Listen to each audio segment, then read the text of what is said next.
صرف ڈکوسلا بازی ہے. یہ اپنی بدترین جو ہزیمت ہوئی ہے نا، ذلت آمیز ہزیمت ہوئی ہے کہ چند لٹے پھیٹے زیر زمین کہیں پر پناہ گزین لوگوں کے ہاتھوں دنیا کی اتنی بڑی طاقت خراب ہوئی ہے. تو وہ اپنی اب اس رسوائی کو بچانے کے لیے کوئی کہانی تو گھڑے گی نا. تو اب زمینی مادی سب چیزیں تو آزما کر دیکھ لی اور اس سے کچھ بھی نہیں بنا. تو اب انہوں نے یہ گھڑنت کہانی شروع کر دیا کہ بس وہ پچھلے آنے والے. بھائی یہ پچھڑے وغیرہ یہ کہانی سب حضرت موسیٰ علیہ السلام کے زمانے میں بچڑا ذبح کرنے کا حکم ہوا تو انہوں نے نہیں کیا، اور اس کے اوپر جو کچھ تھا وہ ان کے ساتھ ہوا. پھر تو آج کون سے بچھڑے ذبح کرنے سے یہ ہو جائیں گے؟ نہ تو یہ ہمارے ہاں جو سچی پیش گوئی ہیں حضور صلی اللہ علیہ وسلم کی، نہ ان میں کبھی کہیں اس کا ذکر ہے، نہ خود تورات میں اس کا کوئی ذکر ہے.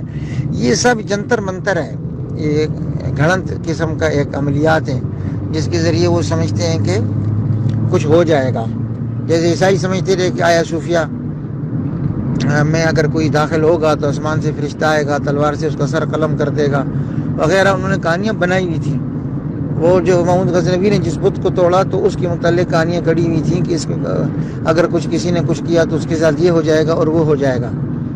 تو فتح مکہ کے بعد حضور علیہ السلام نے سیدنا علی رضی اللہ عنہ کو اور سیدنا خالد بن ولید رضی اللہ عنہ کو جو بھیجا، یہ سارے بت گرا دو، ساری تصویریں مٹا دو تاکہ ان تمام توہمات کا خاتمہ ہو جائے.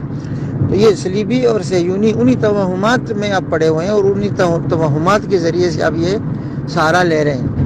تو اس کا کوئی بھی حقیقت نہیں ہے، نہ ان بچڑوں سے کچھ ہوگا. یہ ان کا ایک ٹوٹکا ہے اور بے معنی سی بات ہے. اس لیے اپنا جو حصے کا کام ہے اس میں ساتھیوں کو لگے رہنا چاہیے، اور یہ دامے در میں سکھ رہے ہیں، مظلوموں کی مدد خدمت اور ان سے تعاون کرتے رہیں. ان سب چیزوں سے بالکل بھی پریشان نہ ہوں، ان کی کوئی حقیقت نہیں ہے.